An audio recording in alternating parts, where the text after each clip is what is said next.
जय मसीह हजुर सबैलाई परमेश्वरको प्रशस्त अनुग्रहमा उहाँले पठाउनु भएको सारा संसारको उद्धारकर्ता येशू ख्रीष्टको शक्तिशाली जिउँदो नाउँमा हजुरको माझमा म आज पण्डित माधव उपाध्याय केही संगति गर्न गइरहेको छु। यो भिडियोको मार्फत यो गर्नु नै पर्ने अवस्थामा नगरी नहुने भएको कारणले म हजुरको माझमा आज उपस्थित भएको छु।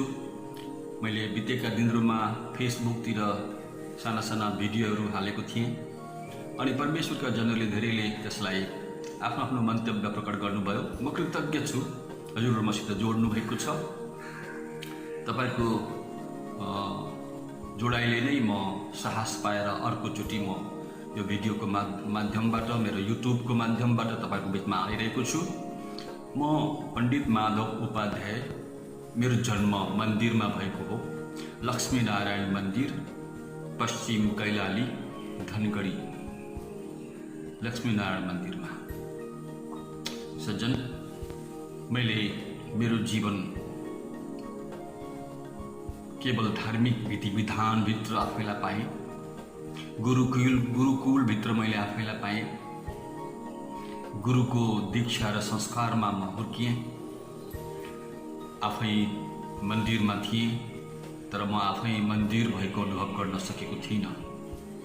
जबसम्म परमेश्वरको साक्षात रूपको जीवनमा आत्मामा अनुभव गर्न सकिँदैन तबसम्म मानिस कहिल्यै आफैलाई मन्दिर भनेर ठान्न सक्दैन।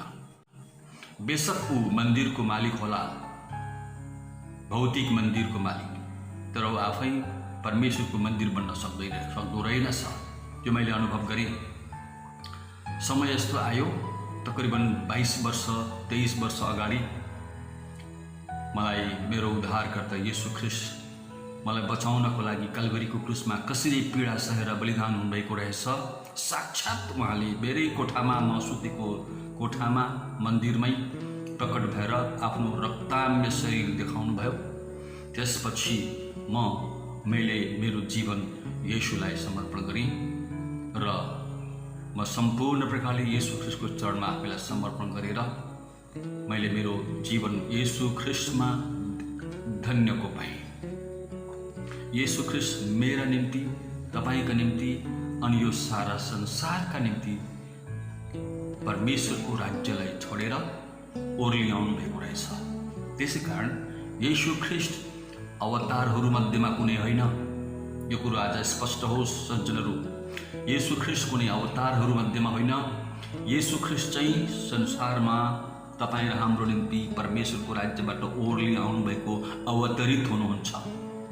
उहाँ पूर्ण शरीरमा आउनु भएको परमेश्वरको एकमात्र प्रिय पुत्र अवतरित हुनुहुन्छ अनि उहाँलाई मैले मेरो आफ्नो व्यक्तिगत गुरु, प्रभु र स्वामी बनाएँ। उहाँले मेरो पाप पुर्ख्यौली स्वभावबाट मलाई मुक्त गर्नुभयो।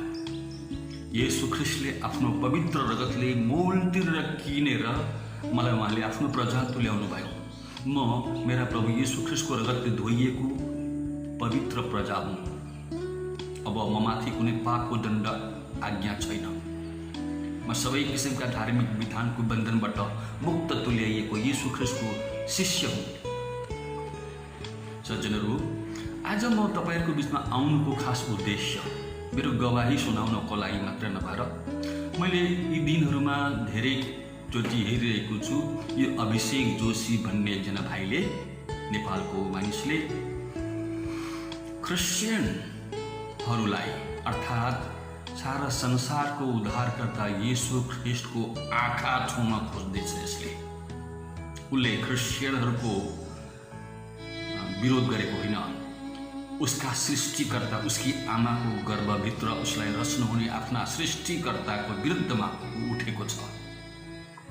अनि यो देखेर मलाई सहन गाह्रो लाग्यो र उहाँलाई केही सुझाव दिन मलाई मन पर्यो र यही सुझावको लागि म अभिषेक जोशीलाई सुझाव दिन, केवल अभिषेक जोशीलाई र अभिषेक जोशी जस्ता त्यस्ता अल्पविद्या, भयङ्करी मानसिक रोगले ग्रस्त भएका मानिसहरूलाई पनि सुझाव दिनलाई जानिराख्नुहोस् अभिषेक जोशीज्यू र तपाईका अरू सहयोगीहरू, वेदले चिनाएको येशू ख्रीष्टलाई म एउटा पण्डित 16 वर्षसम्म वैदिक दर्शनभित्र अध्ययन गर्दा येशू ख्रीष्टलाई चिनेको व्यक्ति तपाईसँग बोल्दैछु। यो कुरो तपाईलाई याद होस्। येशू ख्रीष्ट क्रिस्चियन अथवा वेस्टर्न धर्मको गुरु होइन। येशू ख्रीष्ट सारा संसारको उद्धारकर्ता हुनुहुन्छ, यो वेदले भन्छ। कतिचोटि हाम्रा मानिसहरूले, प्रभुका जनहरूले पनि गल्ती गरेको, अप्रमाणित कुराहरू गरेको पनि मैले भेटेँ। सायद उहाँहरू किन यो कुरो गर्दै हुनुहुन्छ म जान्दिनँ। आफैले आफैलाई त्यहाँसम्म पुर्याउनु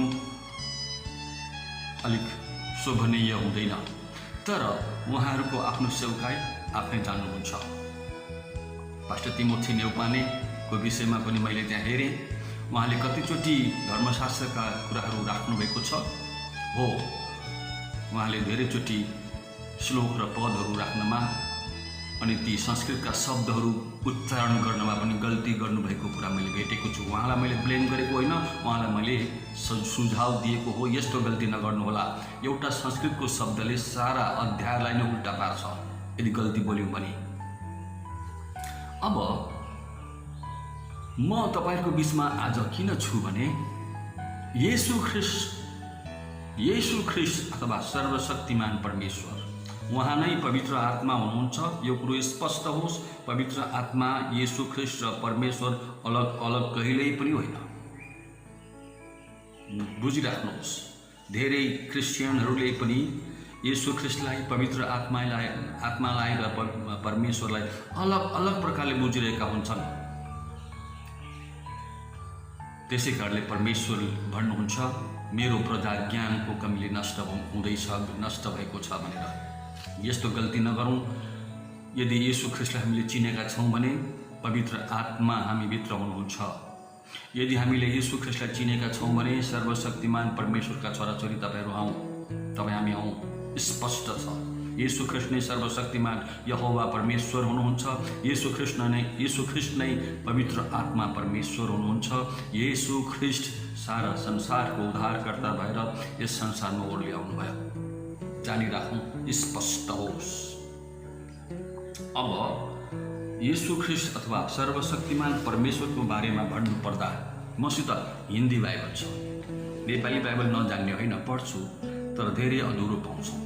त्यसैले म हिन्दी बाइबल पढ्ने आदत भएको कारणले म तपाईँलाई 95 भजन सङ्ग्रह 95 अध्यायबाट केही कुरो सेयर गर्न गइरहेको छु।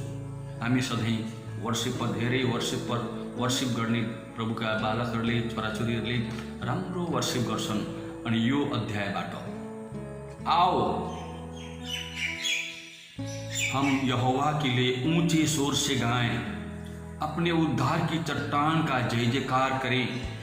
हम धन्यवाद करते हुए उसके सम्मुख आएं और भजन गाते हुए उसका जय जयकार करें, क्योंकि यहोवा महान ईश्वर है और सब देवताओं के ऊपर महान राजा है। क्योंकि यहोवा महान ईश्वर है और सब देवताओं के ऊपर महान राजा है। पृथ्वी के गहरे स्थान उसी के हाथ में है और पहाड़ों की चोटियां भी उसी की है। समुद्र उसका है और उसी ने उसको बनाया और स्थल भी उसी के हाथ का रचा है। हाम्रा सर्वशक्तिमान परमेश्वर यस्ता अद्वितीय हुनुहुन्छ। म एउटा उपाध्याय ब्राह्मण पण्डित, नालन्दा युनिभर्सिटीबाट पण्डितको डिग्री प्राप्त गरेको व्यक्तिले आज येशू ख्रीष्टलाई मेरा उद्धारकर्ता भन्न पाउनु र म छटपटाइरहेको बेलामा, मुक्ति खोजेर छटपटाइरहेको बेलामा मलाई बचाउन मेरै मन्दिरमा मेरो उद्धारकर्ता येशू प्रकट हुनु यो संसारमा सबैभन्दा ठुलो घटना हो। अनि म जस्ता म मात्र होइन, म जस्ता धेरै पण्डित, पुरोहित, साधु, सन्तहरू भारतवर्षमा येशू ख्रीष्टको उपासना गर्छन्। यो जिउँदो साक्षी हो, बनावटी कुरा यहाँ केही पनि छैन। सज्जनहरू, मैले परमेश्वरको पवित्र वचन बाइबललाई पढ्दै जाँदा व्यवस्था 4 अध्यायमा आएर ठक्कै रोकिए। व्यवस्था 4 अध्याय म तपाईँलाई पढेर सुनाउँछु। ध्यान दिनुहोस्, पवित्र जनहरू हो, तपाईँ हामी परमेश्वरका प्रजाहरू हौँ। अनि तपाईँ र हामी परमेश्वरको प्रजाहरू कसरी कहलायौँ त भन्नुहुन्छ भने परमेश्वरको वचनमा विश्वास गरेर। परमेश्वरको वचनले यसो भन्दछ, व्यवस्था विवरण 4 अध्याय त्यसको 5 पदबाट म पढ्दैछु। ध्यान दिनुहोस्, आफ्नो बाइबल खोल्नुहोस्, पढ्नुहोस्। परमेश्वरको वचन सारा संसारमा सबै देवहरूभन्दा महान र सर्वश्रेष्ठ छ। भजन सङ्ग्रह 138 को 2 पद अनुसार। ध्यान दिनुहोस्, यहाँ लेखिएको छ, सुनो, मैंने तो अपने परमेश्वर यहोवा की आज्ञा के अनुसार तुम्हें विधि और नियम सिखाए हैं कि जिस देश के अधिकारी होने जाते हो उसमें तुम उनके अनुसार चलो। सो तुम उनको धारण करना और मानना, क्योंकि और देश देश के लोगों के सामने तुम्हारी बुद्धि और समझ इसी से प्रकट होगी। अर्थात वे इन सब विधियों को सुनकर कहेंगे कि निश्चय ये जाति बुद्धिमान और समझदार है। देखो, कौन ऐसी बड़ी जाति है जिसका देवता उसके ऐसे समीप रहता हो जैसा हमारा परमेश्वर यहोवा, जबकि हम उसको पुकारते हैं। फिर कौन ऐसी बड़ी जाति है जिसके पास ऐसी धर्ममय विधि और नियम हो जैसे कि ये सारी व्यवस्था जिसे मैं आज तुम्हारे सामने रखता हूँ। ये अत्यंत आवश्यक है कि तुम अपने विषय में सचेत रहो। सज्जनहरू, कुनै अर्को जाति छैन। हाम्रो परमेश्वर यहोवा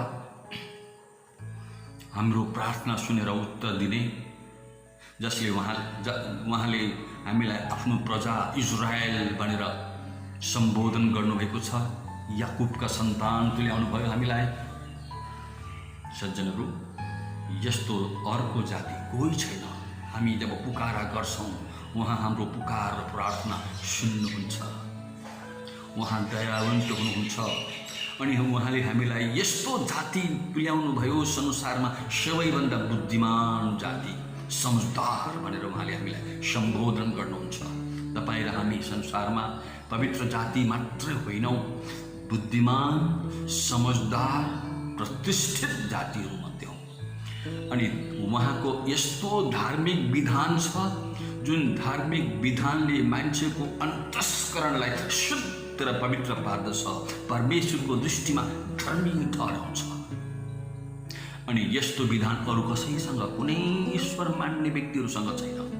अनि यस्तो परमेश्वर अरू कसैसँग छैन।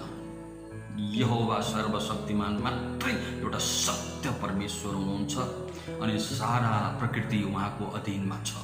सज्जनहरू, यसकारण म तपाईहरुसँग आज यो भिडियोको मार्फत आएको छु। अब म तपाईहरुले मेरो लागि निरन्तर प्रार्थना गरिदिइरहनु भयो र यो भिडियोलाई शेयर गरेर अरू परमेश्वरका जनहरूलाई पनि तपाईले आशिषित तुल्याउनु भयो, उत्साहित पार्नु भयो र यसलाई सब्स्क्राइब पनि गरेर मलाई अझै मेरो सेवकाईमा मद्दत गर्नुभयो भने म आउँदो समयमा यस्ता कुरा लिएर आउँदैछु। धार्मिक विधान, वैदिक सनातन धर्मभित्र पर्ने सम्पूर्ण धार्मिक विधानभित्र जहाँ जहाँ यो अभिषेक जोशी र उसका साथीहरूले क्रिस्चियनहरूलाई विरोध गरिरहेका छन्, त्यहाँ भित्र उनीहरूले कहाँ गल्ती गरेका छन् र के भइरहेको छ, यस विषयमा म स्पष्ट रूपले एपिसोडको रूपमा म आउँदैछु। हप्तै पछि तपाईले नयाँ कुरा पाउनुहुनेछ यो भिडियोको माध्यमबाट। हप्तै पछि तपाईले नयाँ प्रकाशहरू पाउनुहुनेछ र अभिषेक जोशीलाई मजाको उत्तर पनि म दिनेवाला छु। यो अभिषेक जोशी जस्तो मात्र होइन, यस्ता धेरै मानिसहरू पहिला पनि थिए, अहिले पनि छन् र आउँदो दिनमा पनि हुनेछन्। तर यिनीहरू पतिङ्गरहरू हुन्। पतिङ्गर उड्दा अलिअलि बिताउँछ नि आँखातिर, तर उडेर जान्छ। अनि यस्ता मान्छेसँग तपाईँ हामी किन हिचकिचाउने? सर्वशक्तिमान परमेश्वर यहोवा हामीसित हुनुहुन्छ अनि यो विरोध साधारण कुरो हो। हामी हरेस खाने निराश हुने कुरा छैन। हामीसित सर्वशक्तिमान परमेश्वर हुनुहुन्छ। हामीसित निराश छैन, भयभीतको कुरा छैन, यहाँ कुनै किसिमको डर र त्रासको कुराहरू छैन, अविश्वासको कुरा छैन, यहाँ शङ्का भन्ने कुराहरू छैन। यहाँ त सर्वशक्तिमान परमेश्वरको धार्मिकता छ, निश्चयता छ, दृढ सङ्कल्प छ। सज्जनहरू, मैले एउटा उपाध्याय ब्राह्मण, त्यति मात्र नभएर वैदिक दर्शनभित्र मैले पाएको उद्धारकर्ता येशूलाई जब देख्न पाएँ, रक्ताम्बी छटपटाउँदै कल्वरीको क्रुसमा बलिदान हुनुभएको येशूलाई, त्यहाँबाट मैले सोचेको थिएँ मेरो येशू मर्नुभएछ, तर होइन रहेछ। येशू मृत्युको शक्तिलाई कुल्चिएर, सारा अन्धविश्वासको शक्तिलाई कुल्चिएर, सारा भ्रमात्मक कुराहरूलाई कुल्चिएर उहाँ येशू मृत्युञ्जय बौरी उठ्नुभएको रहेछ। येशू सर्वशक्तिमान प्रभु जिउँदो हुनुहुन्छ। तपाईँको मेरो प्रार्थना पुकार सुन्न। हालेलुया, परमेश्वरलाई स्तुति होस्। तपाईँलाई म उत्साह दिन चाहन्छु। अब आउँदो समयमा तपाईँले मलाई सहयोग गर्नुभयो, सेयरको माध्यमबाट, सब्सक्राइबको माध्यमबाट तपाईँले मलाई सहयोग गर्नुभयो भने तपाईँले नयाँ नयाँ कोसेलीहरू, नयाँ नयाँ जोस र जागरका कुराहरू, नयाँ नयाँ प्रकाशका कुराहरू र अर्को धेरै कुराहरू, जुन कुराले अभिषेक जोशीलाई उसको मूर्खताको परिचय दिनेछ। परमेश्वरले तपाईँलाई आशिष